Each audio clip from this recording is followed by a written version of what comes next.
आकाशवाणी मध्य प्रदेश से प्रस्तुत हैं प्रादेशिक समाचार।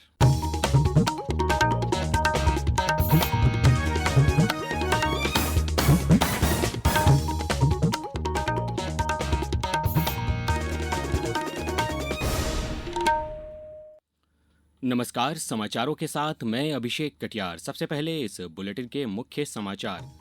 भोपाल में ग्लोबल इन्वेस्टर समिट का हुआ समापन। 30,77,000 करोड़ रुपए के निवेश पर बनी सहमति। समापन अवसर पर केंद्रीय मंत्री अमित शाह ने कहा कि निवेश के समझौते जल्द ही जमीन पर उतरेंगे। निरोगी काया अभियान के तहत 30 वर्ष से अधिक के लोगों का स्वास्थ्य परीक्षण जारी। अब तक 8 लाख लोगों की हुई जांच। और महाशिवरात्रि पर्व कल, शिव मंदिरों में होंगे विशेष आयोजन। उज्जैन में शुरू होगा विक्रमोत्सव। अब समाचार विस्तार से।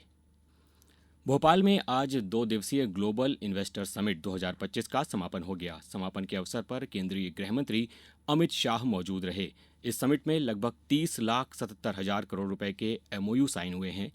केंद्रीय मंत्री श्री शाह ने कहा कि जिस प्रकार की कार्ययोजना मध्य प्रदेश सरकार ने बनाई है, उसके तहत अधिकतम एमओयू जल्द ही जमीन पर भी उतरेंगे। उन्होंने कहा कि ये 30,77,000 करोड़ के एमओयू, इसमें से महत्तम एमओयू जमीन पर उतरेंगे। इतना ही नहीं, एक बड़ी इंडस्ट्री के साथ एंसिलरी इंडस्ट्री जो कई सारी आती हैं, जो इस एमओयू में समाहित नहीं है, उसको भी अच्छे तरीके से मध्य प्रदेश में स्थापित करने का काम मध्य प्रदेश प्रशासन करेगा, इसका मुझे विश्वास। मध्य प्रदेश हमारे देश की भव्य सांस्कृतिक विरासत से समृद्ध राज्य है। प्रधानमंत्री नरेंद्र मोदी के सूत्र विकास भी विरासत भी को मध्य प्रदेश पूरी तरह साकार कर रहा है। श्री शाह ने कहा कि 2 दिवसीय समिट का सफल आयोजन प्रदेश के लिए एक बड़ी उपलब्धि है। ये 2 दिवसीय समिट के अंदर मध्य प्रदेश ने अपने इंडस्ट्रियल पोटेंशियल और विकास के लिए ग्लोबल पोटेंशियल को भी एक्सप्लोर कर बहुत बड़ा अचीवमेंट किया है। यहाँ कई सत्र हुए, विभागीय शिखर सम्मेलन भी हुए और अंतर्राष्ट्रीय मंच के डिस्कशन भी हुए, और ये सभी ने मध्य प्रदेश के विकास को नया आयाम देने का काम किया है। इससे पहले मुख्यमंत्री डॉक्टर मोहन यादव ने कहा कि प्रदेश सरकार द्वारा आयोजित कुल 7 रीजनल इंडस्ट्री कॉन्क्लेव और यह ग्लोबल इन्वेस्टर समिट बहुत ही सफल रही है।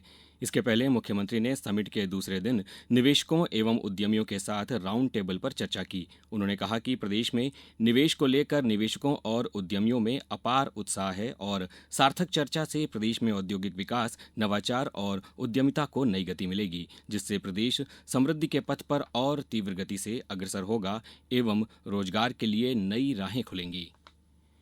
ग्लोबल इन्वेस्टर समिट के दूसरे दिन मुख्यमंत्री डॉक्टर मोहन यादव ने सूक्ष्म लघु और मध्यम उद्यम तथा स्टार्टअप समिट सत्र को संबोधित करते हुए कहा कि एमएसएमई क्षेत्र बहुत विस्तृत है और इससे नई संभावनाओं के द्वार खुले हैं। उन्होंने कहा कि नई एमएसएमई नीति में सभी महत्वपूर्ण बिंदुओं को समाहित किया गया है, जिससे यह क्षेत्र और अधिक सशक्त बनेगा।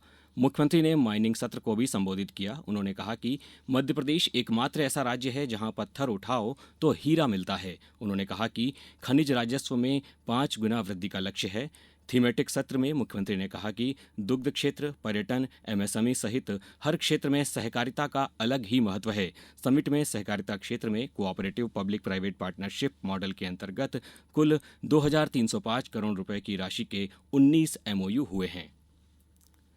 भारतीय उद्योग परिसंघ सीआईआई की एक रिपोर्ट के अनुसार मध्य प्रदेश की अर्थव्यवस्था संभावित रूप से अपने सकल राज्य घरेलू उत्पाद जीएसडीपी को 2047-48 तक 2.1 ट्रिलियन अमेरिकी डॉलर यानी 248.6 लाख करोड़ रुपए तक बढ़ा सकती है, जो मौजूदा 13.6 लाख करोड़ रुपए से 8.6% की सीएजीआर से बढ़ सकती है। Envisioning Madhya Pradesh economy eight 2047 शीर्षक वाली रिपोर्ट आर्थिक विकास के लिए एक दृष्टिकोण, प्रमुख क्षेत्रों की पहचान, नीतिगत हस्तक्षेप और निवेश के अवसरों की रूपरेखा तैयार करती है, जो राज्य के परिवर्तन को आगे बढ़ाएंगे। रिपोर्ट पर टिप्पणी करते हुए सीआईआई के महानिदेशक चंद्रजीत बनर्जी ने कहा कि निवेश को बढ़ावा देने और विकास को गति देने के लिए समर्पित एक सक्रिय राज्य सरकार के साथ मध्य प्रदेश 2047-48 तक भारत की जीडीपी में अपना योगदान मौजूदा 4.6% से बढ़ाकर 6% करने के लिए अच्छी स्थिति में है। अब समाचारों में वक्त है एक ब्रेक का। ये समाचार आप आकाशवाणी मध्य प्रदेश से सुन रहे हैं। ये समाचार बुलेटिन YouTube पर, Madhya Pradesh news All India Radio channel पर और फेसबुक, साथ ही एक्स प्लेटफॉर्म पर AIR न्यूज भोपाल पेज पर सुने जा सकते हैं। इसके अलावा आप हमारी वेबसाइट newsonair.gov.in पर अथवा न्यूज ऑन AIR ऐप पर भी समाचार सुन सकते हैं। समाचारों में एक बार फिर आपका स्वागत है। उप मुख्यमंत्री राजेंद्र शुक्ल ने कहा है कि प्रदेश में 20 फरवरी से 31 मार्च तक निरोगी काया अभियान संचालित किया जा रहा है। इसके तहत 12,000 से अधिक स्वास्थ्य केंद्रों, जन आरोग्य मंदिरों, प्राथमिक स्वास्थ्य केंद्र और मुख्यमंत्री संजीवनी क्लिनिकों में 30 वर्ष से अधिक आयु के नागरिकों की मधुमेह, रक्तचाप और फैटी लीवर जैसी प्रमुख असंक्रामक बीमारियों की निःशुल्क जांच की जा रही है। उप मुख्यमंत्री ने आमजनों, जनप्रतिनिधियों, सामाजिक संगठनों और स्थानीय प्रशासन से इस अभियान को सफल बनाने में सक्रिय भूमिका निभाने की अपील की है। उप मुख्यमंत्री श्री शुक्ल ने बताया कि अभियान के तहत अब तक 6 लाख लोगों की मधुमेह और रक्तचाप की जांच, वहीं 2 लाख लोगों की फैटी लीवर की जांच हो चुकी है। वेव्स कॉमिक क्रॉनिकल्स रचनात्मकता की दुनिया में एक नया मोड़ लेकर आ रहा है। यह कार्यक्रम कहानीकारों को AI संचालित उपकरणों से अपनी कहानियों को कॉमिक्स में बदलने का मौका देता है। डैशटून स्टूडियो के माध्यम से प्रतिभागी अपनी AI जनरेटेड कॉमिक्स डैशटून ऐप पर प्रदर्शित कर सकते हैं। 15 फरवरी 2025 तक 774 पंजीकरण हो चुके हैं, जो डिजिटल रचनात्मकता के प्रति बढ़ते उत्साह को दर्शाते हैं। यह कार्यक्रम 4 आधारभूत स्तंभों पर आधारित है। आपको बता दें कि यह आयोजन 1 से 4 मई 2025 तक मुंबई में होगा। इस प्रतियोगिता में भाग लेने के लिए पंजीयन की आखिरी तारीख 15 मार्च है। राज्यपाल मंगूभाई पटेल ने आज शहडोल जिले में ग्राम पंचायत धुरवार में प्रधानमंत्री जनमन योजना के हितग्राहियों से संवाद किया। राज्यपाल ने कहा कि प्रधानमंत्री नरेंद्र मोदी द्वारा विशेष पिछड़ी जनजातियों, बैगा, भारिया, सहरिया के परिवारों को मूलभूत सुविधाएं उपलब्ध कराने तथा सामाजिक एवं आर्थिक उन्नयन के लिए विशेष योजना प्रधानमंत्री जनमन योजना के तहत संचालित करने के लिए बजट में 24,000 करोड़ रुपए का प्रावधान किया गया है। कल महाशिवरात्रि का पर्व है। इसे भव्य रूप से मनाने के लिए प्रदेश के शिव मंदिरों में तैयारियां जारी हैं। खंडवा में ओंकारेश्वर ज्योतिर्लिंग मंदिर में कल सुबह 3:30 बजे से मंदिरों के पट खुल जाएंगे। करीब 2 लाख से अधिक श्रद्धालुओं के आगमन की संभावना को देखते हुए कलेक्टर ऋषभ गुप्ता ने आज शाम से इंदौर इच्छापुर मार्ग पर भारी वाहनों को प्रतिबंधित कर दिया है। उज्जैन के भगवान महाकाल मंदिर में दर्शन के लिए विशेष व्यवस्था की जा रही है।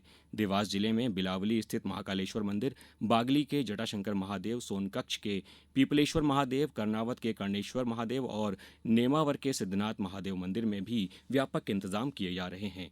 छिंदवाड़ा के महाकाल मंदिर में महाअभिषेक और भंडारे का आयोजन किया गया है। साथ ही महादेव पर्व के तहत सांस्कृतिक कार्यक्रम होंगे। पन्ना संस्कृति विभाग द्वारा महादेव पर्व का आयोजन किया जाएगा। स्थानीय जुगल किशोर मंदिर प्रांगण में शाम 6:30 बजे से आकर्षक प्रस्तुतियां दी जाएंगी।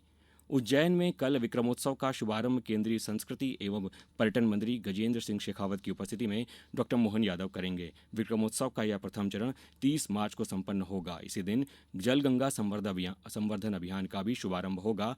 30 जून 2025 तक पूरे मध्य प्रदेश की नदियों, तालाबों एवं जल संरचनाओं के संवर्धन और संरक्षण के कार्यक्रम आयोजित होंगे। अब कुछ समाचार संक्षेप में।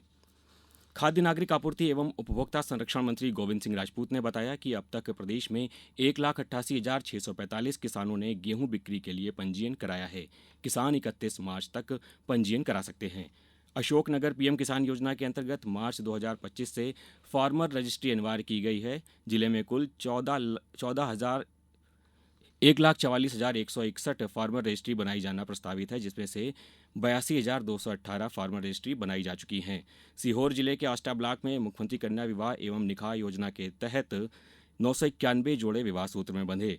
और ऑस्ट्रेलिया तथा दक्षिण अफ्रीका के बीच ICC चैंपियनशिप ट्रॉफी का 7वां मैच रद्द हो गया है। लगातार बारिश की वजह से दोनों टीमों के बीच ग्रुप बी के इस मुकाबले को रद्द करने का फैसला किया गया। दोनों टीमों को 1-1 अंक मिला। समाचारों में बस इतना ही। नमस्कार।